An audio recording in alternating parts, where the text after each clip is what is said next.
Hello students, welcome back to my YouTube channel education hub Govind Prajapati. प्यारे विद्यार्थियों, पूर्व के वीडियो में हमने आपके अंग्रेजी विषय के प्रश्न पत्र को सॉल्व करके बताया था और अब हम आपके नेक्स्ट जो पेपर है हिंदी का, जो कि 25 मार्च 2023 को होने वाला है, उसके बारे में कंप्लीटली पूर्णतया विश्लेषण करने वाले हैं। प्यारे छात्र एवं छात्राओं, आपका हिंदी का जो पेपर है उसकी तैयारी आपने पूर्णतया कर ली होगी।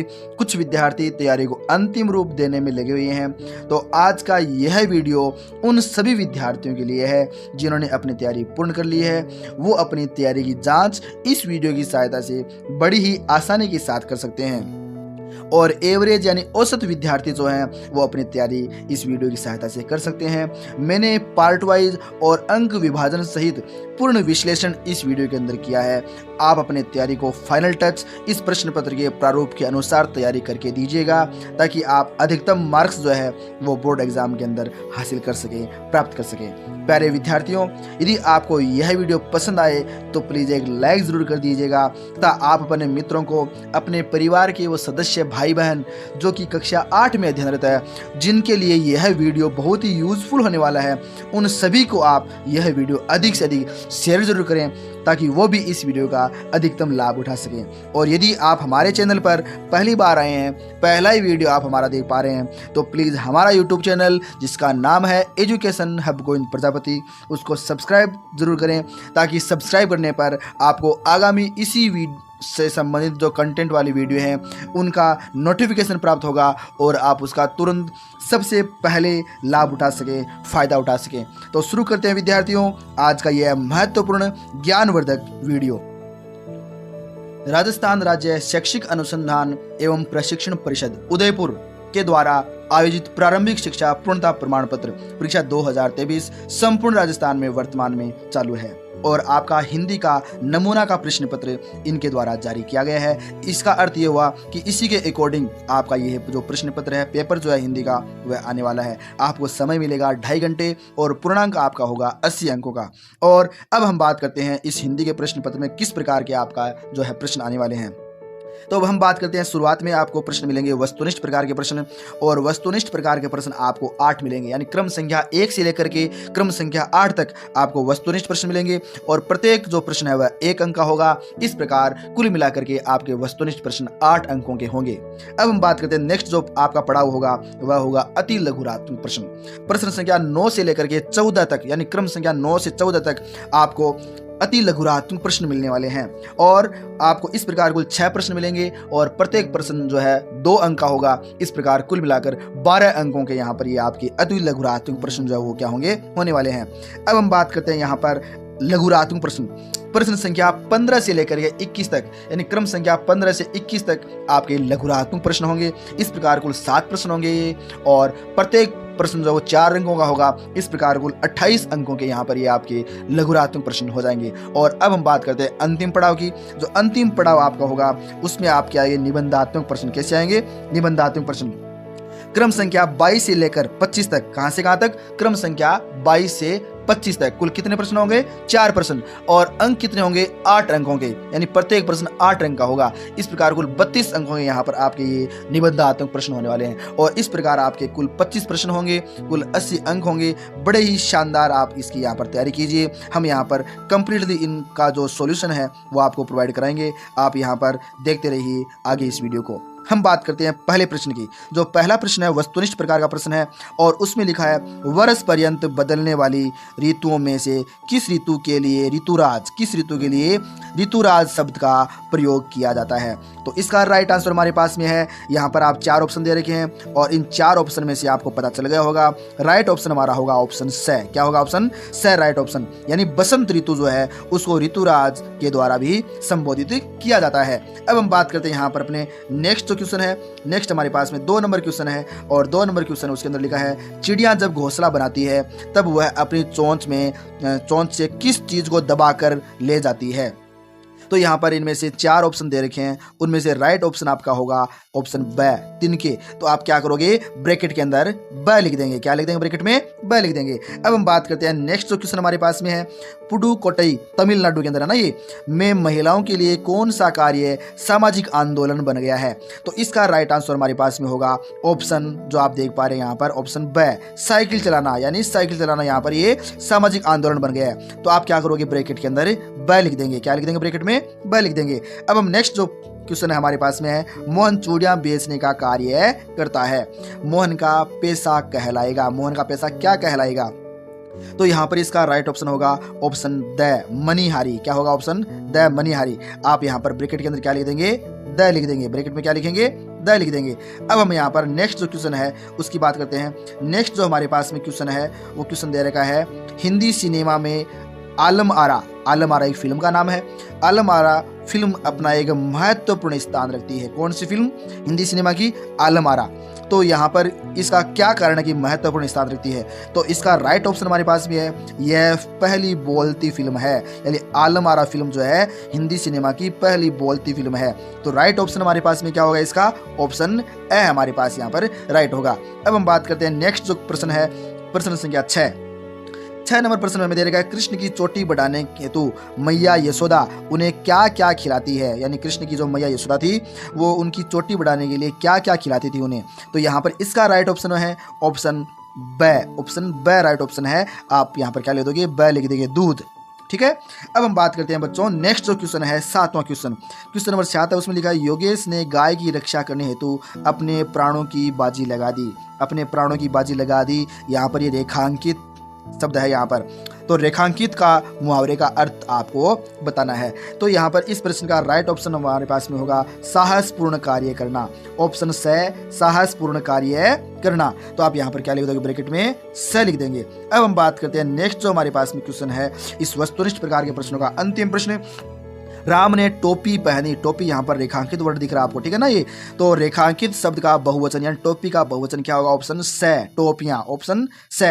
तो आप यहाँ पर ब्रैकेट के अंदर क्या लिख दोगे, से लिख देंगे। इस प्रकार प्रश्न संख्या 1 से लेकर के 8 तक वस्तुनिष्ठ प्रकार के प्रश्न आपको क्या करोगे, जो इच्छित जो स्थान दे रखा है आपका जो बुकलेट होगी उसके अंदर आपको यहाँ पर ब्रैकेट में लिखना है। अब हम बात करते हैं नेक्स्ट जो हमारे पास में क्वेश्चन है, अति लघुरात्मक प्रश्न। कौन से प्रश्न है, अति लघुरात्मक प्रश्न। तो ये प्रत्येक प्रश्न जो है 2 अंकों का होगा और कुल 6 प्रश्न आपको मिलेंगे क्रम संख्या 9 से लेकर के 14 तक। प्रश्न संख्या 9 जो है वो हमें दे रखा है, हरी हरी ये पात डालियां कलियां कोमल गात। ध्वनि कविता की, यानी कविता का नाम है ध्वनि। ध्वनि कविता की इन पंक्तियों के अनुसार हरे हरे ये पात का क्या तात्पर्य है, क्या अर्थ है, इससे आप क्या समझते हैं। तो यहाँ पर इसका आंसर आप इस प्रकार लिखेंगे। इस प्रकार आप प्रश्न संख्या 9 का जो है आंसर लिखेंगे और उसके पश्चात प्रश्न संख्या 10, प्रश्न संख्या 10 है उसमें लिखा है, जिस प्रकार फिल्म में कार प्रत्यय लगाने से फिल्म कार बनता है, इसी प्रकार कार प्रत्यय लगाकर 2 अन्य शब्द और लिखने हैं। तो उसके ऑप्शन आपके पास में हो जाएंगे, 2 आपको लिखने हैं, 2 वर्ड, 2 नए शब्द बनाकर लिखने हैं। तो एक आप गीतकार लिख दीजिए, एक अन्य उपन्यासकार, और भी आप अनेक वर्ड यहाँ पर लिख सकते हैं। इसके पश्चात नेक्स्ट जो 11वां क्वेश्चन है उसमें दिए गए व्यक्तिवाचक संज्ञा शब्द का वाक्य में प्रयोग कर लिखिए। तो यहाँ पर व्यक्तिवाचक संज्ञा शब्द का प्रयोग करके आपको वाक्य में प्रयोग करना है। जयपुर का प्रयोग किया है, व्यक्तिवाचक स्थान है ये। गोविंद, गोविंद यहाँ पर व्यक्ति का नाम है। यहाँ पर गोविंद मेरा सबसे प्रिय मित्र है। इस प्रकार आप 2 जो है वाक्य बना दिए आपने। अब हम बात करते हैं नेक्स्ट जो हमारे पास में क्वेश्चन है, क्वेश्चन संख्या 12 और 12 नंबर जो क्वेश्चन है उसमें यहाँ पर लिखा है, साइकिल चलाने के लिए साइकिल चलाने के कोई 2 लाभ लिखने हैं। और साइकिल चलाने के बहुत से लाभ है, उसमें पहला लाभ आप लिखोगे, साइकिल चलाने से आत्मनिर्भरता बढ़ती है, यानी आत्मनिर्भर सेल्फ जो है वो कॉन्फिडेंस उसके अंदर उत्पन्न होता है। सेकंड जो है, इससे शरीर स्वस्थ रहता है और समय की भी क्या होती है, बचत होती है। ये आपको साइकिल के 2 लाभ लिखने हैं। और भी अन्य लाभ आप अपनी इच्छा अनुसार जो आपको पता हो वो लिख सकते हैं। नेक्स्ट जो 13वां क्वेश्चन है, दिन प्रति हानि होती गोरस की। गोरस शब्द का आशय आपको यहाँ पर लिखना होगा। तो गोरस शब्द का आशय यहाँ पर आप लिख देंगे। अब हम नेक्स्ट प्रश्न जो है 14वां अति लघुरात्मक प्रश्नों का अंतिम प्रश्न उसकी बात करते हैं। तो यहाँ पर गवैया की को टोपी बनवानी थी, इसलिए वह किस किस के पास गई थी। तो इसका राइट ऑप्शन जो राइट आंसर है आप यहाँ पर कंप्लीटली आप देख पा रहे हैं वो आप यहाँ पर लिख देंगे। अब हम यहाँ पर अति लघुरात्मक प्रश्नों के पश्चात बात करते हैं लघुरात्मक प्रश्न। प्रश्न संख्या 15 से लेकर के 21 तक आपको लघुरात्मक प्रश्न मिलेंगे और प्रत्येक प्रश्न कितने अंकों का होगा? 4 अंकों का होगा। तो हम यहाँ पर पहला जो प्रश्न है लघुरात्मक प्रश्नों के अंदर जो 15वां प्रश्न है और लघुरात्मक प्रश्नों का फर्स्ट क्वेश्चन उसकी बात करते हैं, वह यातायात नियमों से संबंधित है और उसके अंदर आपको यहाँ पर देखिए सड़क पर चलने हेतु यातायात संकेतों के चिन्ह बनाकर उनके अर्थ लिखिए। कोई 4 यानी प्रत्येक 1 अंक का होगा, कुल मिलाकर कितने का हो गया? 4 अंकों का हो गया। तो यहाँ पर आप बना दीजिए, एक तो यूटर्न निषेध का ये बना दोगे, एक ओवरटेक निषेध है ये बना दीजिएगा, एक प्रवेश निषेध है ये बना देना और एक पैदल पथ का जो है ना जेब्रा क्रॉसिंग उसका आप क्या करोगे? बना दोगे। और भी अनेक यातायात जो संकेत है अपने यहाँ पर आपको कोई से 4 बनाने हैं, आपको जो पता हो वो बना सकते हैं। अब हम बात करते हैं नेक्स्ट जो हमारे पास में क्वेश्चन है, क्वेश्चन संख्या 16। दीवानों की हस्ती पाठ के आधार पर बताइए कि हमें संसार को क्या देना तथा क्या लेना है। हमें संसार को क्या देना तथा क्या लेना है, इसका आंसर कवि के अकॉर्डिंग आप क्या करोगे? यहाँ पर अपनी जो पाठ्य पुस्तक है उसके अकॉर्डिंग आप यहाँ पर लिख देंगे। ये इसका 16 जो क्वेश्चन है उसका आंसर हो चुका है। अब हम बात करते हैं क्वेश्चन संख्या जो 17 है और 17 नंबर क्वेश्चन है उसमें हमारे पास में दे रखा है, निम्नलिखित शब्दों के पर्यायवाची शब्द का प्रयोग करते हुए एक वाक्य लिखना है। यानी बादल है इसका अर्थ लिखना है और फिर वाक्य में प्रयोग करना है। कमल है उसका अर्थ लिख दीजिए और उसके बाद में उसका वाक्य में प्रयोग कर दीजिएगा। इस प्रकार 17 प्रश्न के पश्चात हम लेते हैं नेक्स्ट 18वां प्रश्न।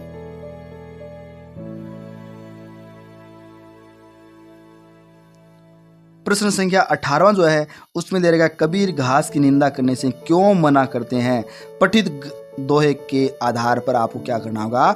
स्पष्ट करना होगा। तो कबीर जी के अकॉर्डिंग आपको यहाँ पर ये जो है इसका आंसर यहाँ पर लिखना है। उसके पश्चात हम बात करेंगे नेक्स्ट जो 19 नंबर क्वेश्चन है उसमें दे रहेगा, बच्चों की उधम मचाने पर घर की बहुत दुर्दशा हुई। बच्चे उत्पाद मचाते हैं ना, आप भी मचाते होंगे बच्चे उत्पाद, तो घर की बहुत अधिक दुर्दशा हुई। कामचोर कहानी, यानी कहानी का नाम है कामचोर। कहानी के आधार पर इस बात के समर्थन में अपना मत दीजिएगा। तो इस कहानी के अकॉर्डिंग ही आपको क्या करना होगा? आंसर जो है वो इस प्रकार आप यहाँ पर लिख देंगे। उसके पश्चात हम बात करते हैं नेक्स्ट जो क्वेश्चन है क्वेश्चन संख्या 20 और 20 नंबर जो क्वेश्चन है उसमें आपको दे देगा, इस भेद को मेरे सिवा मेरा ईश्वर ही जानता है, आप उसी से पूछ लीजिए, मैं नहीं बताऊंगा। बिलवासी के समर्थन में अपना तर्क जो है वो लिखना है। तो बिलवासी के समर्थन में आप इस प्रकार अपना जो है वो तर्क है वो लिख दीजिएगा। और अब हम बात करते हैं नेक्स्ट जो 21 नंबर क्वेश्चन है इन लघुरात्मक प्रश्नों का अंतिम प्रश्न, स्वच्छ भारत स्वस्थ भारत। स्वच्छ भारत स्वस्थ भारत बहुत ही इंपॉर्टेंट लाइन है ये, इसको आप याद रखिएगा। पर 4 पंक्तियां लिखनी है, यानी 4 लाइनें आपको यहाँ पर लिखनी है। तो आप ये लाइनें आप बहुत अच्छे तरीके से रट लीजिए, याद कर लीजिएगा, 2 बार 3 बार लिख लीजिएगा ताकि आप अच्छी तरीके से एग्जाम के अंदर इनको लिख पाएँ। इसके पश्चात हम बात करते हैं नेक्स्ट जो है निबंधात्मक प्रश्न। कौन से प्रश्न है? निबंधात्मक प्रश्न। प्रश्न संख्या 22 से, और ये प्रश्न संख्या 22 8 अंकों का होने वाला। कितने का होगा? 8 अंकों का होगा। तो यहाँ पर आपको एक पद्यांश दिया होगा, उसकी सप्रसंग व्याख्या करनी है इस पद्यांश की, और ये पद्यांश आपकी पाठ्य पुस्तक से होगा। उसकी आपको क्या करनी होगी? सप्रसंग व्याख्या। तो आपको यहाँ पर अथवा की ऑप्शन रहेगा, या तो आप इसको कर सकते हैं, इसकी सप्रसंग व्याख्या कर सकते हैं। अगर आपको यह नहीं आता हो, अच्छी तरीके से तैयारी नहीं हो, तो आप क्या करोगे? अथवा को यूज में लोगे, यानी आप इसको सरल कर सकते हैं, यानी आप इसकी सप्रसंग व्याख्या जो वो अच्छी तरीके से कर सकते हैं। इनमें से किसी एक की आपको व्याख्या करनी है। तो व्याख्या अपन इस प्रकार करेंगे,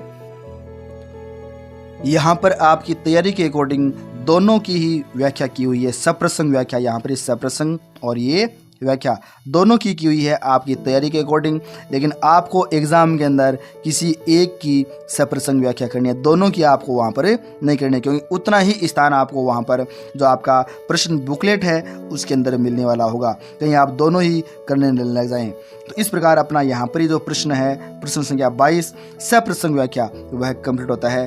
उसके पश्चात प्रश्न संख्या 23 और 23 नंबर जो प्रश्न है उसके अंदर आपको लिखा हुआ है, दिया हुआ है निम्नलिखित गद्यांश, वो पहले वाला था पद्यांश, पद्य भाग था, और अब ये गद्यांश गद्य भाग को ध्यान पूर्वक पढ़कर नीचे दिए गए प्रश्नों के आपको क्या करने होंगे, उत्तर लिखने होंगे। क्या करोगे, उत्तर। और आपको 4 प्रश्न पूछेंगे, प्रत्येक 2-2 अंक का होगा, और इस प्रकार आपका 23 नंबर जो प्रश्न है वो कितने का हो जाएगा, 8 अंक का होने वाला है। तो हम यहाँ पर देख पा रहे हैं आपका जो पहला पार्ट है उसके अंदर लिखा हुआ है पिंड किसकी ओर तेजी से बढ़ रहा था, आपका आंसर ये हो गया। सेकंड क्वेश्चन, हमारी पृथ्वी प्रारंभ में कैसी थी, ये ऑप्शन, इसका जो राइट आंसर ये हो गया। इसी प्रकार तीसरा जो पार्ट है वो ये होगा, और चौथा पार्ट है वो आपके यहाँ पर विलोम शब्द देगा ना, विपरीत अर्थ वाले शब्द गद्यांश से आपको ढूंढने हैं, यानी हल्का तो गद्यांश में भारी मिलेगा, अंत तो गद्यांश में आपको प्रारंभ मिल जाएगा, वो आपको यहाँ पर। प्रश्न संख्या 24 जो है उसके अंदर आप राजकीय बालिका उच्च प्राथमिक विद्यालय सज्जनपुर की छात्रा सोनिया कुमारी, यानी आप सोनिया कुमारी मानते हुए, और आपके पिताजी का स्थानांतरण जोधपुर हो गया है, आप अपनी आगे की पढ़ाई जोधपुर में रहकर पूरी करना चाहते हैं, अपने प्रधानाध्यापक जी को स्थानांतरण प्रमाण पत्र यानी टीसी का, ट्रांसफ़र सर्टिफिकेट के लिए प्रार्थना पत्र आपको लिखना है। यहाँ पर भी अगर आपको ये नहीं आता है तो आप अथवा वाला पार्ट काम में ले सकते हैं। अथवा वाले पार्ट के अंदर आपको दुकानदार और ग्राहक के बीच संवाद लिखना है, और कितनी पंक्तियाँ लिखनी है, 8 पंक्तियाँ आपको वहाँ पर लिखनी होगी। ठीक है, तो हम इसका क्या करेंगे, पहले अपन प्रार्थना पत्र लिखेंगे और उसके पश्चात संवाद पर भी अपन यहाँ पर चर्चा करेंगे। स्थानांतरण प्रमाण पत्र प्राप्त करने के लिए इस प्रकार आप क्या करोगे, अपनी जो प्रार्थना पत्र है अपने प्रधानाध्यापक के नाम आप लिखेंगे, और बहुत ही अच्छी तरीके से आपको यहाँ पर अपना प्रमाण पत्र जो है, प्रार्थना पत्र जो है वो लिखना है। इसके पश्चात हम बात करते हैं संवाद की, और संवाद के अंदर आपको 7-8 लाइनें, उसने प्रश्न पत्र के अंदर 8 लाइनों की लिखा है, तो आप 8 लाइन जो है यहाँ पर ग्राहक और दुकानदार के मध्य किस प्रकार, ये तो जनरल सामान्य बात है, आप किसी जगह पर या किसी दुकान पर सामान लेने जाते हैं तो आप क्या क्या पूछोगे, दुकानदार आप क्या बताएगा, इस प्रकार आप वो संवाद की पंक्तियां वो यहाँ पर लिख देंगे। और अब बात करते हैं हम आपका अंतिम प्रश्न। अंतिम प्रश्न बहुत ही शानदार, बहुत ही इंपॉर्टेंट प्रश्न आएगा आपको, और आप बड़ी आसानी से इसको कर सकते हैं। एक निबंध के बारे में आपको पूछा जाएगा। किसके बारे में, निबंध के बारे में, किसी एक विषय पर आपको निबंध लिखना है। और यहाँ पर जो आपको निबंध दिए गए हैं वो चारों के चारों निबंध इंपॉर्टेंट दिए हुए हैं। पहला है बालिका शिक्षा के संबंध में, दूसरा है पर्यावरण प्रदूषण के संबंध में, बहुत ही इंपॉर्टेंट है ये, और तीसरा है 21वीं सदी का भारत, और अंतिम सबसे इम्पोर्टेंट बेटी बचाओ बेटी पढ़ाओ।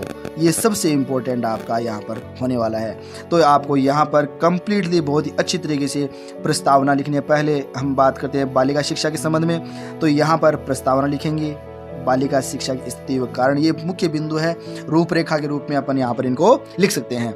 इस प्रकार आप नेक्स्ट अपन बात करेंगे पर्यावरण प्रदूषण के बारे में।